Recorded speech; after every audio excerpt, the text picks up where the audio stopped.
ज्योतिषशास्त्र चाहिँ अकाट्य त्यो सही हो। के छ सम्भावना के देख्नुहुन्छ अब राज संस्था फर्किने? शेरबहादुर देउवा यो देशको नदी नाला उद्योग धन्दा सबै काङ्ग्रेसले बेचो खायो, सबै सक्यो हुँदाहुँदै देश पनि अमेरिकालाई माथि चढाइदिइसक्यो काङ्ग्रेसले। अब पूर्वीय सभ्यता पश्चिमाले बिगार्छ भने हामीले पूर्वीय सभ्यता बचाउनुपर्छ। नेपालमा अमेरिकाको प्रभुत्व रहन नदिनका लागि हामी दुईटा मिल्नुपर्छ भन्ने भारतको मोदी र चीनका सी जिनपिङको विचारमा त्यो कुरा भनेको नेपालको राज संस्था। यसलाई अगाडि बढाउने बित्तिकै त पश्चिममा प्रभाव रोक्न सकिन्छ भन्ने कुराको जुन सुझबुझ हो, जुन सरसल्लाह हो, त्यो सरसल्लाह त्यहाँ हुन सक्छ। भनेपछि राज संस्था फर्किन सक्ने सम्भावना हो। छ। यो सम्भावना भनेको यस्तै यस्तै माहौलबाट अगाडि बढ्दै जाने हो। त्यो सम्भावना बढ्दैछ, त्यो हुँदैछ। त्यसैले राजेन्द्र लिङ्गदेनको भविष्य छ भनिएको हो। त म पनि भन्छु राजेन्द्र लिङ्गदेनको ग्रह भनेको राजकारक ग्रह छ र भविष्यमा प्रधानमन्त्री बन्न सक्ने ग्रह छ हैन। राष्ट्रिय अन्तर्राष्ट्रिय यो भित्रका बाहिरका सबै शक्तिले सिद्ध्याउन खोजेका छन्। त्यो कुरा स्वाभाविक हो। किन स्वाभाविक हो भने सत्यको पक्षमा अडिनको लागि निकै हम्बे हुन्छ, गाह्रो हुन्छ। फेरि राजेन्द्र लिङ्गदेन भनेको धर्मको पक्षमा, धार्मिक कुराहरूको लागि उहाँलाई गाह्रो हुन्छ। राजेन्द्र लिङ्गदेन अहिलेको लागि कस्तो हुन् भन्दा महाभारतको अभिमन्यु हुन् उनी। अब रविको उदयले लिङ्गदेनलाई कतिको असर पर्छ? यो सत्यको पक्ष छ राजेन्द्र लिङ्गदेन भनेको।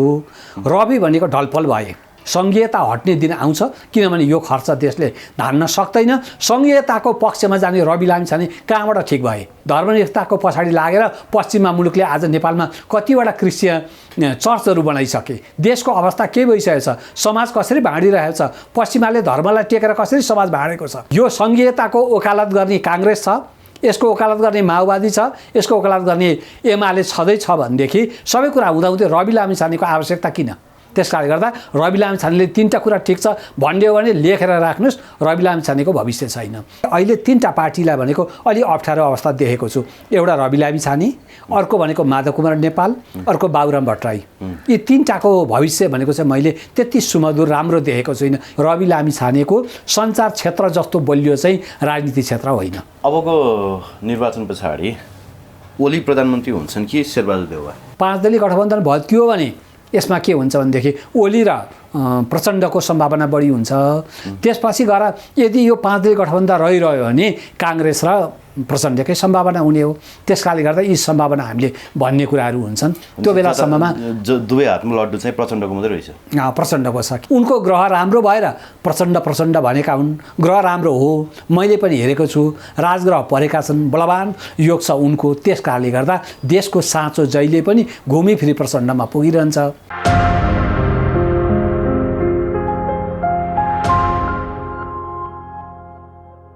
ओम शान्ताकारं भुजगशयनं पद्मनाभं सुरेशं विश्वाधारं गगनसदृशं मेघवर्णं शुभाङ्गं लक्ष्मीकान्तं कमलनयनं योगिभिर्ध्यानगम्यं वन्दे विष्णुं भवभयहरं सर्वलोकैकनाथम्। ओम गुरुर्ब्रह्मा गुरुर्विष्णु गुरुर्देवो महेश्वर गुरुर्साक्षात् परब्रह्म तस्मै श्री गुरवे नमः। ओम अज्ञानतिमिरान्धनं ज्ञानाञ्जनशलाकया चक्षुरुन्मीलितं येन तस्मै श्री गुरवे नमः। ओम श्री हरि परमात्मने नमः। गुरु यहाँलाई स्वागत छ pnpkhबर.com मा। हजुर धन्यवाद यहाँलाई, यहाँको मिडियालाई र नेपाली दाजुभाइ तथा दिदीबहिनीहरू सबैलाई। म ज्योतिषी पण्डित सोमप्रसाद नेपाल। यो मिडिया क्षेत्रमा धेरै वर्षदेखि म पनि ज्योतिषशास्त्रबाट हाम्रो अहिले प्रचलित व्यक्तिहरूको बारेमा भविष्यवाणी गर्दै जाँदा मैले धेरै व्यक्तिहरूको बोलेको छु र ज्योतिषशास्त्रको अनुसन्धान, यसको शास्त्रको ज्ञान, यसको परिभाषा के हो त भन्ने कुरामा म पनि अगाडि बढिरहेको छु। यहाँहरूले सोधेका प्रश्नको जवाब दिनुपर्छ भन्ने मान्यता हामीले राख्नुपर्छ। त्यसैले हामीले मिडियामा आउनुको अर्थ भनेको मिडियाकर्मीले जुनसुकै प्रश्न गरे तापनि उत्तर दिन सक्ने सामर्थ्यता राख्नुपर्छ भन्ने मान्यता हो। विगत 3-4 वर्षदेखि निरन्तर गुरुसँग हामीले विभिन्न राजनीतिक विषयवस्तुहरूमा कुराकानी गरिरहेकै छौँ होइन। तपाईँहरूका कतिपय आकलनहरू, कतिपय भविष्यवाणीहरू मिलेका छन्, मिल्दै गएका पनि छन्, कतिपय होइन डिरेक्टली मेल नखाए पनि क्लोज छन् भनौँ। अहिले नयाँ आएका केही युवा ज्योतिषहरूले ठोकुवा गरेर भनेका कुराहरू सामाजिक सञ्जालमा निकै भाइरल बनाइएको छ। विशेष गरी राप्रपा चाहिँ दोस्रो पार्टी बन्छ भनेर एकजना ज्योतिष विद्वान पण्डितले गुरुले भविष्यवाणी गर्नुभएको थियो स्थानीय निर्वाचन पश्चात, त्यो चाहिँ मेल खान सकेन होइन। अब यो ज्योतिष विद्याले त्यो कुरो नदेखिया हो कि मेल नखाएको हो कि कुरो के हो मैले अलिक बुझिनँ क्या। त्यो ज्योतिष विज्ञान कहाँ फेल खायो गुरु? ज्योतिष विज्ञान फेल खाएको छैन, तर ज्योतिषीहरूमा त्यो कुरा सोध्दै गर्दा भन्दै गर्दा त्यो अलिकति भन्ने जुन कुरा हो त्यसको कमी कमजोरी हो। ज्योतिषशास्त्र गणित त्यसका हिसाब किताब त कहिले पनि फेल खाँदैन। फेल खान्थ्यो भने आजसम्म हेर्नुहोस् हामीले ज्योतिषशास्त्रलाई कसरी मानेका छौँ भन्दा आज 2079 साल भनेर ज्योतिषीले भनिदिएको साल मानेका छौँ। आज यो बार हो भन्दा मानेका छौँ, यो महिना हो भन्दा मानेका छौँ, यो तिथि हो भन्दा मानेका छौँ, यो पर्व हो भन्दा मानेका छौँ। सबै कुरा हामीले मानेका छौँ, त्यसमा कुनै विवाद छ र सबै ज्योतिषीले भनिदिएको होइन, ज्योतिषले भनेको हो। त्यस कारणले गर्दा हामीले विश्वास भनेको के हुन्छ भने ज्योतिषको जुन एउटा गणना पाटो छ, सिद्धान्त पाटो छ, त्यो भनेको कहिले पनि त्यो भनेको नमिलेको गलत भन्ने कुरा छँदै छैन। रहेको कुरा ज्योतिषीहरूले फलादेश गर्दै गर्दा मिलेको पाटोमा त केही भन्नु परेन, त्यो त राम्रै भइहाल्यो। नमिलेको पाटोमा चाहिँ किन फलाना व्यक्तिले भनेको मिलेन होला, त्यो ज्योतिषशास्त्र नै गलत हो कि ज्योतिषी गलत हो त भन्ने प्रश्न आउँछ नि त। ज्योतिषशास्त्र चाहिँ अकाट्य त्यो सही हो। ज्योतिषीहरूमा चाहिँ के छ भने आफ्नो हिसाबले बोल्दै गर्दा तपाईँले प्रश्न सोध्नुहुन्छ, तपाईँले प्रश्न सोध्दै गर्दा कुनै पनि व्यक्तिको जीवनीमा सोध्नुहुन्छ भने सम्बन्धित व्यक्तिको जीवनीको लागि उसले केही अध्ययन गरेको हुनु पर्यो र पो बोल्ने कुरा हो त। अध्ययनै छैन, केही पनि छैन। फेरि राजनीतिक कुराहरूमा यसरी के भनेदेखि अब एमाले पहिलो पार्टी बन्छ जुन तपाईँले सोध्नुभएको भनेको मैले हेरेको सामाजिक सञ्जालमा हाम्रो आजको प्रेस पछि उहाँले आफ्नो सामाजिक सञ्जाल मार्फत स्पष्टीकरण के दिनुभयो भने मैले चाहिँ स्थानीय निर्वाचनको लागि यो फलादेश गरेको होइन, यो चाहिँ सङ्घीय निर्वाचनको लागि हो भन्नुभयो। तर त्यो भिडियो पुरै हेर्दाखेरि चाहिँ के देखियो भने उहाँले एकदमै किटेरै स्थानीय निर्वाचनको लागि भन्नुभएको छ र फेरि कहाँसम्म पनि भन्नुभएको छ भने मिलेन भने म ज्योतिष विद्या नै छोड्छु, यहाँबाट झोली कुम्ली बटुलेर हिँड्छु पनि सन्यास लिन्छु जस्ता शब्द छन् त्यहाँ। आजको प्रेस मिडियामा त्यो उहाँले भनेको एकजना पुष्कर खतीवटा जो गुरु भनेको हामीले चिनेकै गुरुहरूको लागि भन्नलाई नामै लिँदा पनि अन्यथा केही भएन। उहाँले आदरणीय गुरु नै हो, हामीसँग राम्रो सम्बन्ध छ उहाँसँग हो। त्यो के हुन्छ भने उहाँले जे भन्नुभयो भनेका कुराहरूमा अलिकति राजनीतिक कुराहरूको जे विश्लेषण हो त्यो विश्लेषण भनेको आफ्नो मनोगत भयो। हेर्नुहोस् है, त्यो ज्योतिषशास्त्र नभएर मनोगत भयो। त्यो मनोगतले भन्न खोजेका कुरा त ज्योतिषशास्त्रले त्यसको उत्तर दिनुपर्छ भन्ने छैन। तर किन त्यसो भन्नुभयो त भन्दा उहाँले भनेको मैले सायद ज्योतिषशास्त्रमा यो कुराहरू बोल्नु हुँदैन थियो, विचार नगरिकन बोल्नु हुँदैन थियो भन्ने उहाँको त्यो भनाइरहेर उहाँले त्यसमा माफी पनि मागिसक्नु भएको छ। त्यसैले त के छ भने हामीले मिडियामा बोल्दै गर्दा धेरै कुराहरू भोलि भविष्यमा अप्ठ्यारो नपर्ने गरी, त्यसको कुनै विवाद नहुने गरी, कानुनी हिसाबमा व्यावहारिक हिसाबमा भविष्यको लागि अप्ठ्यारो नपर्ने गरी बोल्नुपर्छ भन्ने नि यो मान्यता राख्ने हुनाले जो व्यक्तिले त्यो मान्यता राख्नुहुन्छ उहाँहरूको फलादेशमा त्यत्रो अन्तर आउँदैन। भने जो व्यक्तिले बढी किटान गर्न थाल्नुहुन्छ, किटानको लागि कि त उहाँको विशेष ज्योतिषशास्त्रको ग्यारेन्टी हुनु पर्यो। किनभनेदेखि यो ग्रहले यो गर्छ भन्ने कुराको उहाँको एउटा कन्फिडेन्स भनेको आत्मबल पनि त्यो किसिमको हुन सक्नु पर्यो। त्यो ग्रहले गर्छ भन्ने कुरा किन भन्यौ त, कुन ग्रहको माध्यमबाट किन भन्यौ त भन्दा त्यो कुरा उहाँले जुन ग्रहबाट भन्नुभयो त्यो कुरा 10वटा विद्वानले पनि हो उहाँले बोलेको कुरा ठिक नै हो, यहाँ त यो ग्रह छ नि, यसले गर्ने यही नै हो भन्ने कुरा सबैले त्यसलाई पुष्टि गर्नु पर्यो। त्यस कारणले गर्दा सबैले पुष्टि गर्ने परिस्थितिको ग्रहको परिस्थिति उहाँले बताएको भए त ठिक हुन्थ्यो। तर उहाँको मनोगत हो, उहाँको आफ्नो विचारले भनेको कुरा हो। त्यो ज्योतिषशास्त्रले भनेको र ज्योतिषशास्त्र गलत हो भन्ने होइन, उहाँको जुन विश्लेषण हो अथवा उहाँले जे कुरा बोल्नुभयो बोल्ने कुराको उहाँले विश्लेषण गर्ने कुराको त्यो आफ्नो मनोगत कुराको कमी कमजोरी हो। त्यो उहाँको स्वयं एकजना व्यक्तिको जिम्मेवारी मात्र हो, त्यो ज्योतिषशास्त्र त्यसको जिम्मेवारी हुन सक्दैन, उहाँको फलादेश मात्र जिम्मेवार हो। होइन, धेरैजनासँग धेरै ज्योतिषहरूसँग कुराकानी गर्दाखेरि पनि विशेष गरी राजेन्द्र लिङ्गदेनलाई लिएर चाहिँ धेरैजनाले उहाँको कुण्डली निकै बलियो छ, उहाँ यो देशको प्रधानमन्त्री हुन सक्नुहुन्छ भन्ने जस्तो भविष्यवाणी गरेको देखेको छु अथवा मैले आफैले पनि सुनेको छु, आफैले पनि अन्तर्वार्ता लिएको छु होइन। तर अहिलेको परिस्थितिहरू यसरी सिर्जना हुँदैछ कि राजेन्द्र लिङ्गदेनलाई राप्रपाभित्रै सिद्ध्याउने षड्यन्त्र हुँदैछ। अझै पनि तपाईँ राजेन्द्र लिङ्गदेनको कुण्डलीमाथि विश्वास गर्नुहुन्छ कि उनी फेरि नेपालको प्रधानमन्त्री बन्न सक्छन्? फेरि होइन है, उनी नेपालको प्रधानमन्त्री बन्न सक्छन्? उहाँको कुण्डलीको बारेमा मैले पनि हेरेको छु। जस्तै के हुन्छ भने म तपाईँलाई ज्योतिषीय पाटोबाट ग्रहको कुरा गरिदिउँ है। ग्रहको कुरा गरौँ भने मेरो कुरा सुन्ने जति धेरैजना ज्योतिषी गुरुहरूले पनि आजसम्म मेरो ज्योतिष परिषदमा होस् त्यहाँ पनि के छ भने अरूका कमी कमजोरी छन् भने गुरुदेवहरू मेरो पनि ज्योतिषी पाटोमा भविष्यवाणी गर्दा तपाईँले कमी कमजोरी देखेको छ भने भन्नुहोस् है भन्दाखेरि उहाँहरूले पनि ज्योतिषीहरूले विद्वान ज्योतिषीहरूले पनि तपाईँले भनेको पाटोमा कमजोरी हामीले पाएका छौँ त्यस कारणले तपाईँलाई भन्न मिल्दैन भन्नुभएको छ। जस्तै के भन्नुपर्छ ज्योतिषीहरूले भने जसको दशम भावमा सूर्य छन्, यो कुरा तपाईँले एकदम ख्याल गरेर राख्नुहोस् है, जसको दशम भावमा सूर्य छन्, जसको दशम भावमा दशमे सूर्य भएर अनि लग्नमा बसेको छ त्यो सूर्य है, सूर्य भनेको राजकारक ग्रह, त्यो ग्रह यदि लग्नमा छ भने शुभ मानिन्छ, यदि दशम भावमा छ भने शुभ मानिन्छ। त्यस कारणले गर्दाखेरि त्यो नभएका व्यक्तिहरूको लागि राजनीति पाटो त्यो किसिमको बलवान हुन सक्दैन।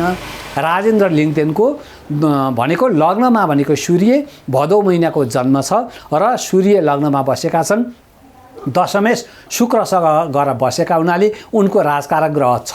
त्यस कारणले गर्दा म पनि भन्छु राजेन्द्र लिङ्गदेनको ग्रह भनेको राजकारक ग्रह छ र भविष्यमा प्रधानमन्त्री बन्न सक्ने ग्रह छ, त्यो कुरा चाहिँ म पनि भन्छु। र किन छ भनेर यदि ज्योतिषी मित्रहरू वा मिडियाहरू तपाईँहरू 50औं जना भएर मैले मिडियाको अगाडि बोल्दै गर्नुपर्दा पनि म त्यो कुराहरू पुष्टि गर्न सक्छु। उहाँको राजकारक ग्रह छ, लग्नमा सूर्य छन्, त्यस कारणले गर्दा भनिएको हो।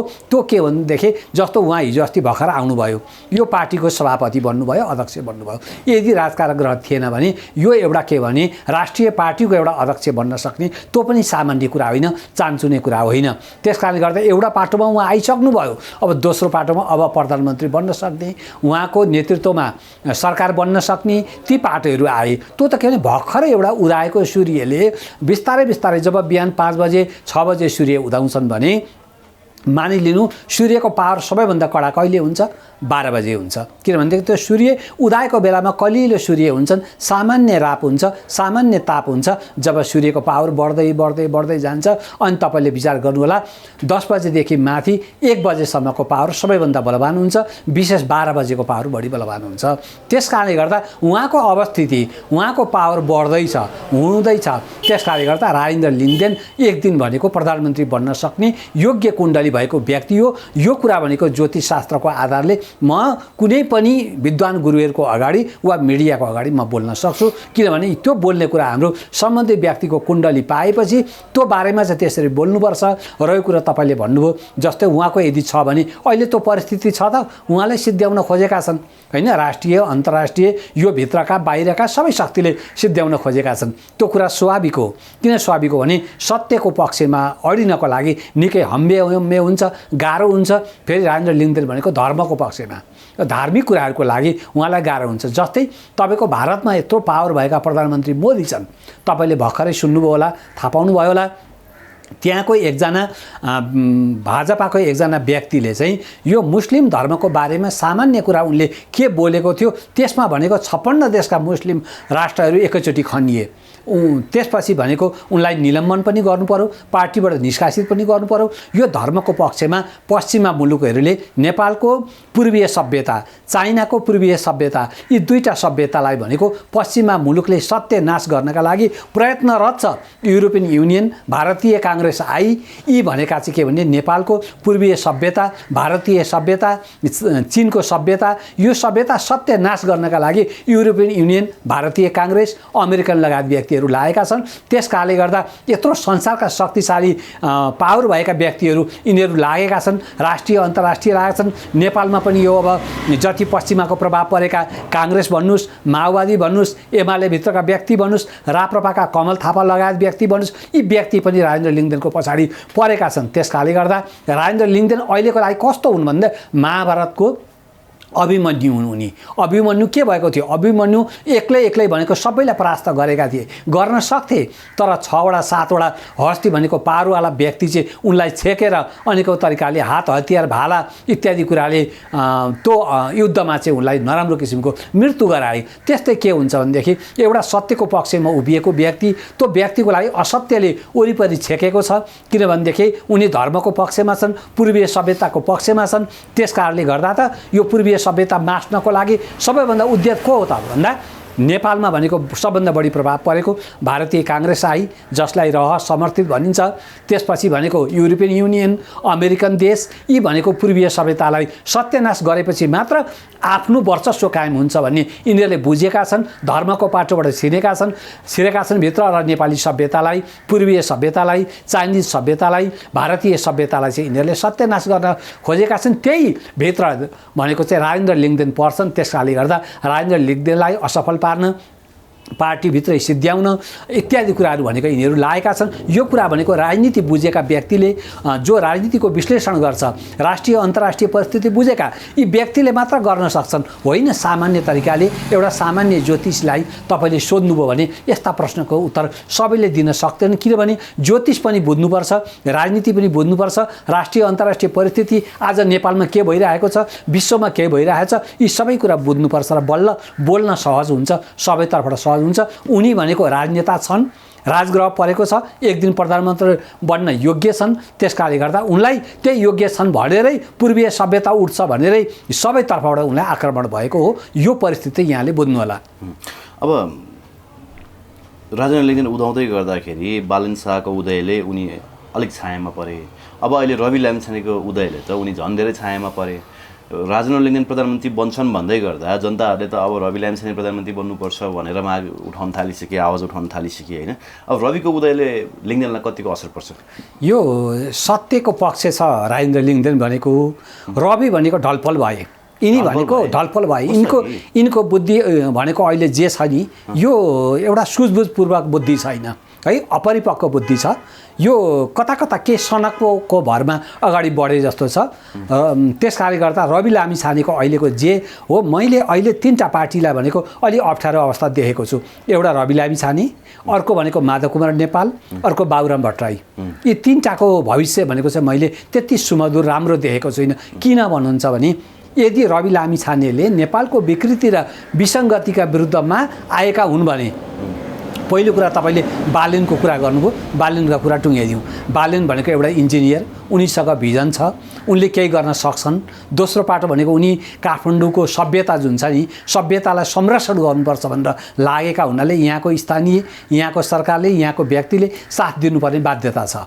उनी एउटा इन्जिनियर हुन्, योजनाकार हुन्, उनी सफल हुन्छन्। उनको तुलना भनेको रवि लामिछानेसँग हुँदैन।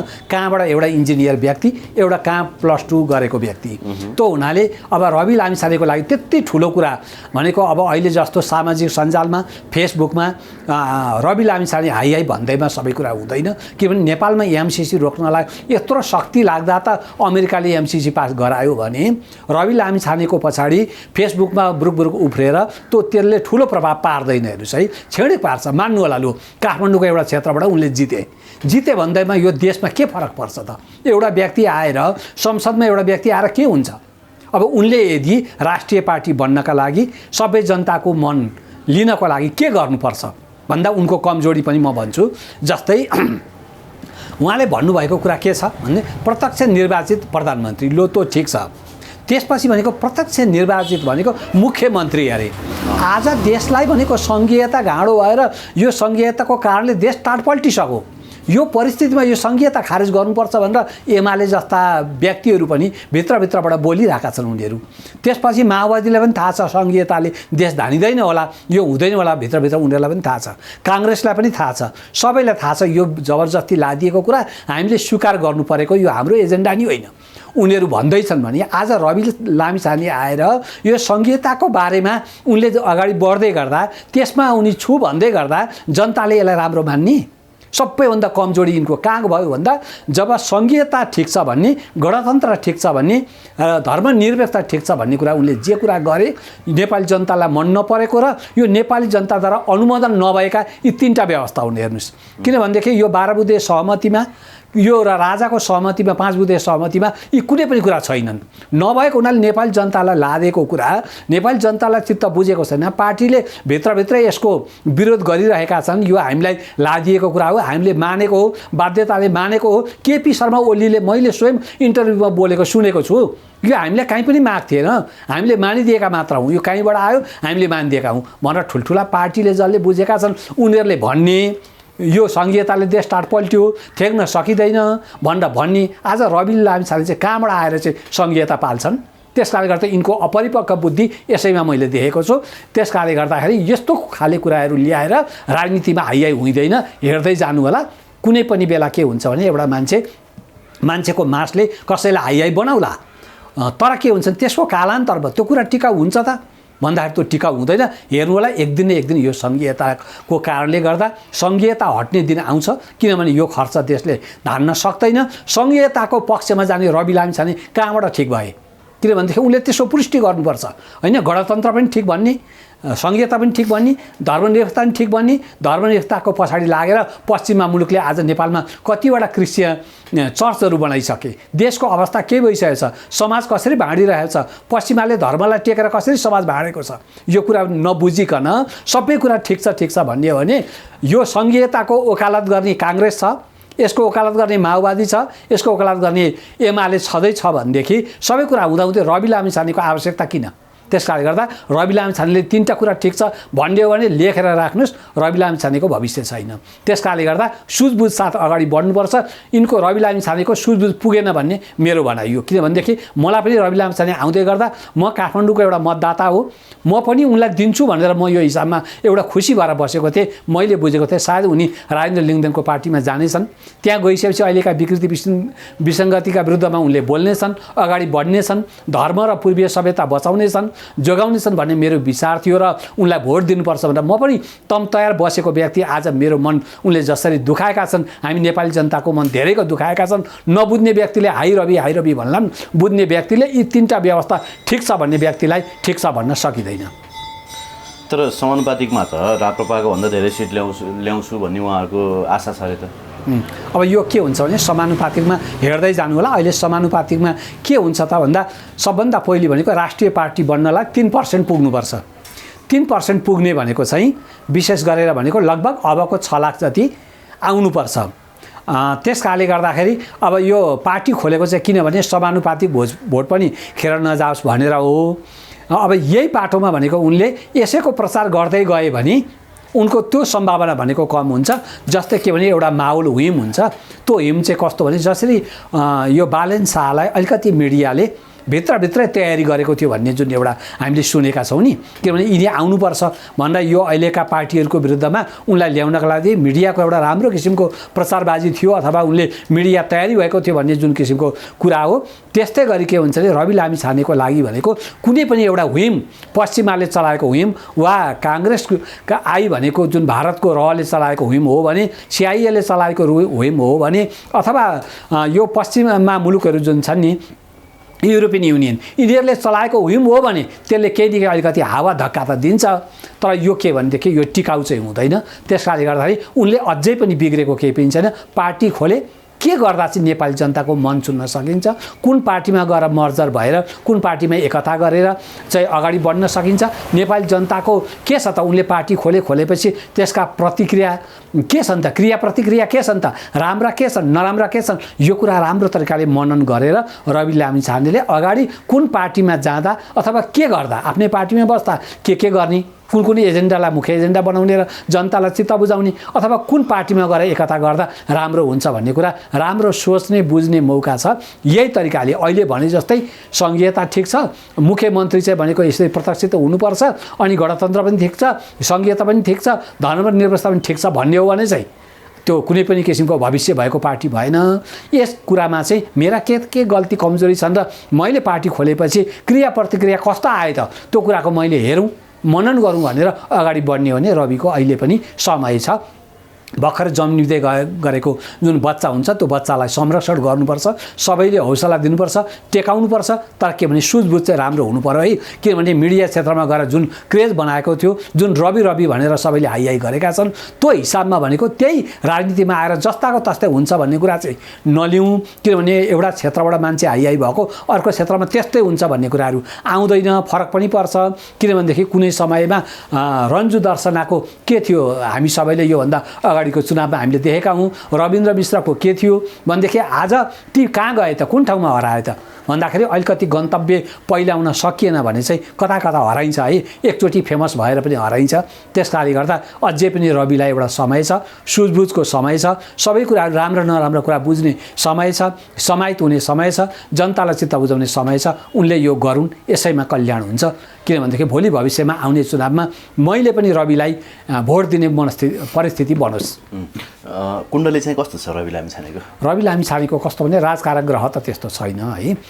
रवि लामिछानेको राम्रो भनेको चाहिँ के छ भने कन्या लग्न भएका व्यक्ति, लग्नमा बुध छ। बुधको तपाईँ के हुन्छ भने आज तपाईँ सञ्चार क्षेत्रमा हुनुहुन्छ नि, सञ्चार क्षेत्रमा हुँदै गर्दाखेरि सञ्चार क्षेत्रलाई सबभन्दा राम्रो केले गर्छ त भन्दाखेरि राजनीति क्षेत्रलाई राम्रो गर्ने सूर्य, व्यापारलाई राम्रो गर्ने चन्द्रमा, अनि त्यसपछि सेक्युरिटी क्षेत्र भनेको सेना प्रहरी सशस्त्र अनुसन्धानलाई राम्रो गर्ने मङ्गल, अनि तपाईँहरूको भनेको शिक्षा र सञ्चारमा राम्रो गर्ने बुध, अनि न्याय क्षेत्रमा राम्रो गर्ने बृहस्पति, वित्तीय क्षेत्र भनेको ब्याङ्किङ वा सहकारी क्षेत्रमा राम्रो गर्ने शुक्र, अनि उद्योग धन्दामा राम्रो गर्ने शनिश्चर, अनि पाइलट बनाउने राहु। यस्ता यस्ता ग्रहको परिस्थिति हुन्छ भने रवि लामिछानेको के छ भने कन्या लग्न भएका व्यक्ति, कन्यामा बुध उच्च छ। बुध उच्च भनेको सञ्चार क्षेत्र, सञ्चार क्षेत्र सबैभन्दा प्रबल राम्रो भनेको सञ्चार क्षेत्र हो। राजनीति क्षेत्र सञ्चार क्षेत्रको तुलनामा पर्दैन। त्यस कारणले गर्दाखेरि त्यो नपरेको हुनाले अब के छ भने राजनीतिमा आउँदै गर्दा राजनीतिमा के गर्दा चाहिँ राम्रो हुन्छ त, यहाँको विकृति विसङ्गति र अहिलेका वास्तविक तीनटा व्यवस्था हुन्, यसमा राम्रो नराम्रो के छ यो कुरा खुट्याएर जान सक्नुपर्छ। रवि लामिछानेको सञ्चार क्षेत्र जस्तो बलियो चाहिँ राजनीति क्षेत्र होइन। अस्ति एउटा out of the track question सोधेँ मैले। अस्ति नेटफ्लिक्समा एउटा मुभी हेरेको थिएँ कि त्यसमा चाहिँ पाम रिडिङ, हस्तरेखा रिडिङ गर्ने हुँदो रहेछ। एकदम एक्युरेट रिडिङ क्या, सबै कुराहरू चाहिँ हातको रेखाहरूमा डिटर्माइन हुँदो रहेछ। मतलब मान्छेको भूत भविष्य वर्तमान सबै कुराहरू हातमा हुँदो रहेछ। यो ज्योतिषशास्त्र कुण्डलीबाट गरिने भविष्यवाणी र हातका रेखाहरू हेरेर गरिने भविष्यवाणीहरू एउटै हुन् कि यी फरक विधा हुन्? यो फरक हो।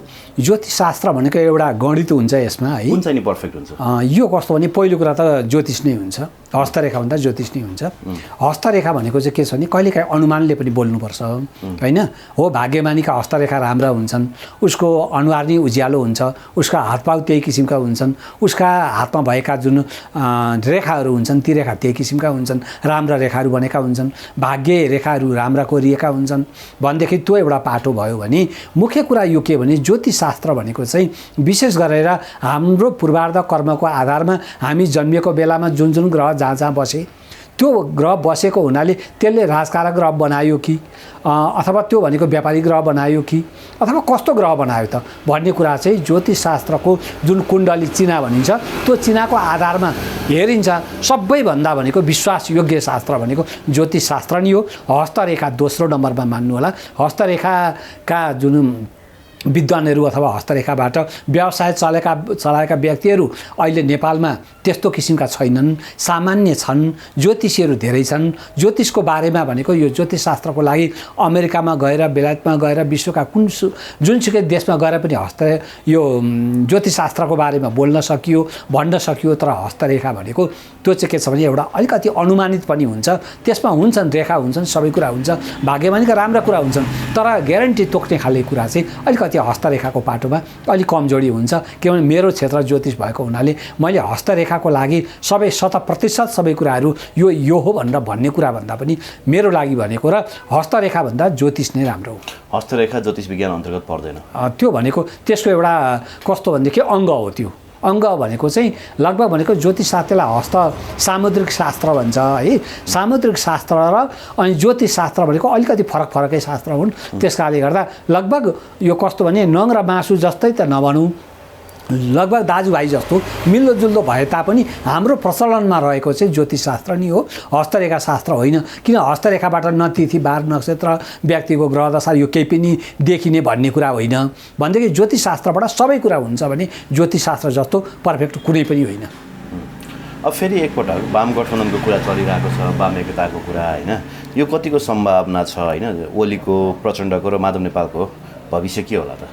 अब यो के छ भने अहिले चुनाव आउँदै गर्दा सबै भनेको अतालिएका छन्। अब छिट्टै छिट्टै चाहिँ एकता गर्नुपर्छ। जुन एकता चाहिँ के भनेदेखि विशेष गरेर भनेको चाहिँ यो चुनावको लागि लाभ लिने खालको एकता होस् भन्ने सबैमा परेको छ। त्यसकारणले गर्दा यो नेपालमा के भने एकता हुने र फुट्ने जुट्ने फुट्ने कुराहरू यो सामान्य रूपमै भइरह्यो। त्यसकारणले गर्दा अब यो चुनावको भित्रमा चाहिँ एकता हुने सम्भावना जुन जुन पार्टीको हुन्छ एकताको सम्भावना चाहिँ प्रबल सम्भावना छ। अब हुने भनेकै एकता भएर नि आफू सुरक्षित हुने मेलो हो। एकता हुँदैन होला भनेर भन्ने कुराहरू आउँदैन। हिजोको तिक्तता हेर्ने हो भने बागबाँड हेर्ने हो भने शब्दबाँड हेर्ने हो भने त ठाउँ केही पनि छैन। तर के भने राजनीतिमा ती कुराहरू पनि त्यति इख नरहलान्। भित्रभित्र रहे पनि यो राजनीतिमा बाहिर देख्ने कुरामा नरहलान्। त्यसकारणले गर्दा फेरि हुने कुरामा त्यति ठुलो प्रबल त होइन र पनि सम्भावना चाहिँ रहेकै हो। अबको निर्वाचन पछाडि ओली प्रधानमन्त्री हुन्छन् कि शेरबहादुर देउवा? अहिले देखिएका प्रबल सम्भावना भएका यी दुई व्यक्ति हुन् होइन। कतिपयले प्रचण्ड पनि भनिरहेका छन्। अस्ति प्रचण्डले पनि त्यो इच्छा जाहेर गरेर एकपटक देशको प्रधानमन्त्री भएर देशको मुहार परिवर्तन गर्ने रहर छ भनेर अस्ति जाहेर पनि गर्नुभयो भन्ने सुनियो होइन। अब यी तीन पात्रमध्ये सबैभन्दा बेसी सम्भावना कसको छ? यो कस्तो भनेदेखि अहिले सङ्घीय निर्वाचन पछि भनेको घुमिफिरी ठुलो पार्टीको हिसाबमा ठुलो जनसङ्ख्या हिसाबमा त एमाले नै हो है। त्यसलाई नकार्न सकिँदैन। त्यो हुनाले काङ्ग्रेसभन्दा ठुलो एमाले त्यो त्यसै छँदैछ त्यस पाटोमा होइन। दोस्रो पाटोमा के हुन्छ भने 5 दलीय गठबन्धन निर्वाचनमा त काङ्ग्रेस ठुलो भयो होइन। यस्तो हुन्छ त्यति गर्दा पनि तपाईँको टोटल मतमा त एमाले नै अगाडि छ नि त। किनभनेदेखि त्यो मत हेर्नु पऱ्यो नि। मतमा त उही अगाडि छ। त्यस कारणले गर्दाखेरि भोलि भविष्यमा यदि 5 दलीय गठबन्धन नहुँदा यदि भएन भनेदेखि यो के भनेदेखि यतापट्टि आउँदाखेरि ओलीको पाटोहरूलाई अलिकति हुन्छ। 5 दलीय गठबन्धन भयो भने त्यो बेलामा चाहिँ के हुन्छ भने यी दुईटाको सम्भावना बढी हुन्छ। कसको हुन्छ भन्दाखेरि देउवाको र प्रचण्ड दुईटाका हुन्छन्।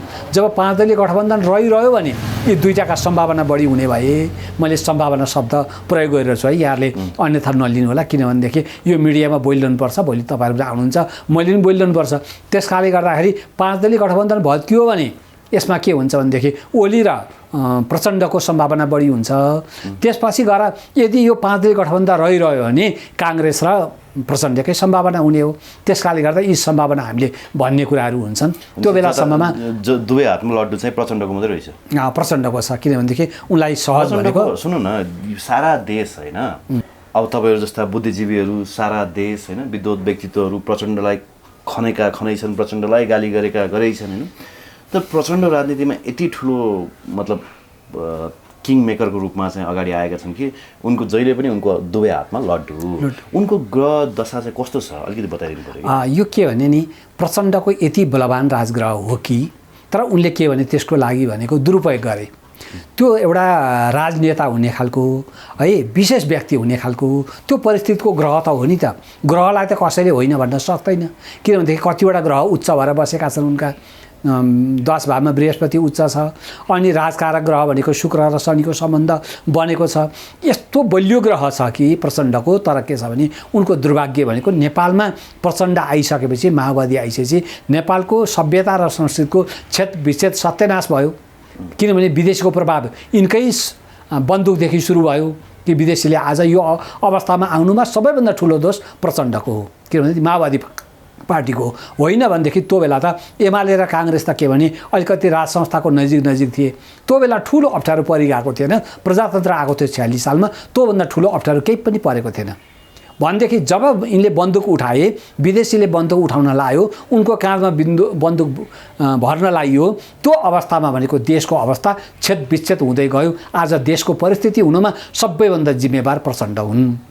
प्रचण्डलाई के छ भने युरोपियन युनियन भारतीय काङ्ग्रेस आई यस्ता व्यक्तिहरूले प्रयोग गरिदिए। र आज पनि के छ भनेदेखि त्यो शक्ति भनेको उनलाई पछिबाट काहीँ न काहीँ शक्ति पावर दिने त दिइरहन्छन्। के नेपालको अहित हुनको लागि र विदेशीलाई हित हुनको लागि कुन व्यक्तिलाई प्रयोग गर्दा ठिक हुन्छ त भन्ने कुरा विदेशले देखे। त्यो व्यक्ति प्रचण्डमा पाइयो। त्यस कारणले गर्दा प्रचण्डको पहिलो कुरा त कुण्डली राम्रो थियो। बलियो बलवान कुण्डली हो। त्यस कारणले गर्दाखेरि उनी त्यो राजनीतिमा आजसम्म टिकिरहेका छन्। तर त्यस्तो किसिमको कुण्डली भएको व्यक्ति महेन्द्र राजा जस्तो भइदिएको भए यदि पृथ्वीनारायण शाह जस्तो भइदिएको भए आहा प्रचण्ड भन्ने हुन्थ्यो। तर प्रचण्ड आइसकेपछि देशको अवस्था हाम्रो सभ्यता हाम्रो समाज हेर्नुहोस् त आज कुन हालतमा पुग्यो। त्यस कारणले गर्दा उनको ग्रह राम्रो भएर प्रचण्ड भनेका हुन्। ग्रह राम्रो हो, मैले पनि हेरेको छु, राजग्रह परेका छन्, बलवान योग छ उनको। त्यस कारणले गर्दा देशको साँचो जहिले पनि घुमिफिरी प्रचण्डमा पुगिरहन्छ। त्यस कारणले गर्दा एमाले प्रचण्डसँग मिल्दा पनि एमाले बलियो, नेकपा बलियो, अनि प्रचण्ड काङ्ग्रेससँग मिल्दाखेरि काङ्ग्रेस बलियो। त्यस कारणले गर्दाखेरि प्रचण्ड जताबाट पनि हुने भए उनलाई त्यो बलियो बनाउनका लागि राष्ट्रिय शक्ति मात्र हो त भन्दा यहाँले विचार गर्नुहोला। प्रचण्ड बलियो हुनु राष्ट्रिय शक्ति होइन है, यो अन्तर्राष्ट्रिय शक्ति हो। यो चाहिँ राजनीतिमा बुझेका व्यक्तिले हो भन्छन्, नबुझेका व्यक्तिले मलाई पनि मन परी कमेन्ट गर्लान्, सराप्लान्। तर राजनीति बुझ्नुपर्छ अनि बल्ल बोल्नुपर्छ। ल ठिकै छ। अब अन्तिममा जाँदै नि अब असार 23 गते राजा ज्ञानेन्द्रको जन्मदिन अब योपालि बैङ्ककमा मनाउने रे होइन। धेरैजनासँग कुराकानी गर्दाखेरि बैङ्ककमा उच्चस्तरीय वार्ताहरू भइरहेको छ। चीन र भारतलाई चाहिँ मनाउने प्रयास हुँदैछ, उहाँहरूसँग 1-to-1 मिटिङ भइरहेको छ। अब राजा बैङ्ककबाट फर्केपछि केही न केही किसिमको चाहिँ यहाँ परिवर्तन हुन्छ भनेर धेरैजना उत्साहित होइन, एक्साइटेड भएको देख्छु। के छ सम्भावना, के देख्नुहुन्छ अब राज संस्था फर्किने? अब यो देशलाई बर्बाद पार्नमा जुन पश्चिमा शक्ति र भारतीय काङ्ग्रेस लागिरह्यो नि, देश बर्बाद पारेको पारेछ। आज चीन र नेपालको परराष्ट्र नीति जुन छ नि, असंलग्न परराष्ट्र नीतिलाई छेदविच्छेद बनाइदिए विदेशीहरूले। कसको माध्यमबाट भन्दाखेरि यो प्रचण्ड र शेरबहादुर देउवाको माध्यमबाट, विशेष गरेर शेरबहादुर देउवा। किनभनेदेखि यो देशको नदी नाला उद्योग धन्दा सबै काङ्ग्रेसले बेचो खायो, सबै सको हुँदाहुँदै देश पनि अमेरिकालाई माथि चढाइदिइसक्यो काङ्ग्रेस अहिले। तर काङ्ग्रेसले देख्दैन। त्यस कारणले गर्दाखेरि विशेष गरेर अब यो कुरा कसले बुझेका छन् भन्दाखेरि मोदीले बुझेका छन्, अनि सी जिनपिङले बुझेका छन्। अब के गर्ने त? अब अमेरिका नेपालमा प्रवेश गरिसकेपछि अब चीनलाई के अप्ठ्यारो हुने, भारतलाई के अप्ठ्यारो हुने? यो कुरा त उनीहरू शक्ति राष्ट्रले उनीहरूले त बुझेका छन् नि त। नेपाली 2-4वटा यो सामान्य नबुझेका व्यक्तिले बुरुबुरु उफ्रेर त केही पनि हुँदैन। त्यस कारणले गर्दा उनीहरूले बुझेका छन् अब भनेको अमेरिका नेपालमाथि हावी भयो। हावी हुने बित्तिकै भारत पनि त्यसमा भनेको अमेरिकाको प्रभावमा भारत पनि पर्ने भयो। सबैभन्दा ठुलो द्वन्द्व भनेको चीनलाई हुने भयो, ठुलो अप्ठ्यारो हुने भयो। किनभनेदेखि नेपालको असंलग्न परराष्ट्र नीति पनि भत्ताभुङ्ग हुने भयो, बिग्रिने भयो। त्यस कारणले गर्दा यो कुरा नबुझ्ने व्यक्ति त कोही छैन होला, सायद सबैले बुझेका छन्। त्यस कारणले गर्दा अब पूर्वीय सभ्यता पश्चिमाले बिगार्छ भने हामीले पूर्वीय सभ्यता बचाउनुपर्छ। नेपालमा अमेरिकाको प्रभुत्व रहन नदिनका लागि हामी दुईटा मिल्नुपर्छ भन्ने भारतको मोदी र चीनका सी जिनपिङको विचारमा त्यो कुरा भनेको नेपालको राज संस्था, यो भनेको दिगो राज संस्था हो नेपालको लागि। किनभनेदेखि यसलाई अगाडि बढाउने बित्तिकै त पश्चिममा प्रभाव रोक्न सकिन्छ भन्ने कुराको जुन सुझबुझ हो, जुन सरसल्लाह हो, त्यो सरसल्लाह त्यहाँ हुनसक्छ। त्यस कारणले गर्दा बिस्तारै बिस्तारै यो देशलाई बचाउनको लागि र पूर्वीय सभ्यता बचाउनका लागि चीन र भारतलाई चाहिँ अमेरिकन जुन प्रभुत्व छ, जुन वर्चस्व छ, त्यसलाई बचाउनका लागि उनीहरूले पनि सोचेका हुन्छन्। भारतीय प्रधानमन्त्रीले, चीनका राष्ट्रपतिले र नेपालको अहिलेका राजाहरूको सल्लाह त हुन सक्ने कुरा त स्वाभाविक पनि हो र त्यसलाई भनेको सामान्य रूपमा राम्रो रूपमा नै लिनुपर्छ। भनेपछि राज संस्था फर्किन सक्ने सम्भावना हो। यो सम्भावना भनेको यस्तै माहौलबाट अगाडि बढ्दै जाने हो। त्यो सम्भावना बढ्दैछ, त्यो हुँदैछ। त्यसैले राजेन्द्र लिङदेनको भविष्य छ भनिएको हो। हस्, धन्यवाद यहाँलाई महत्त्वपूर्ण संवादको लागि। धन्यवाद यहाँलाई पनि। म ज्योतिषी पण्डित सोमप्रसाद नेपाल। मेरो फोन नम्बर 98 49 32 67 17 हो। ज्योतिष पाठमा मैले धेरै बुझेर नै बोलेको छु भन्ने मलाई लाग्छ। यहाँले त्यही रूपमा बुझिदिनु होला। धन्यवाद।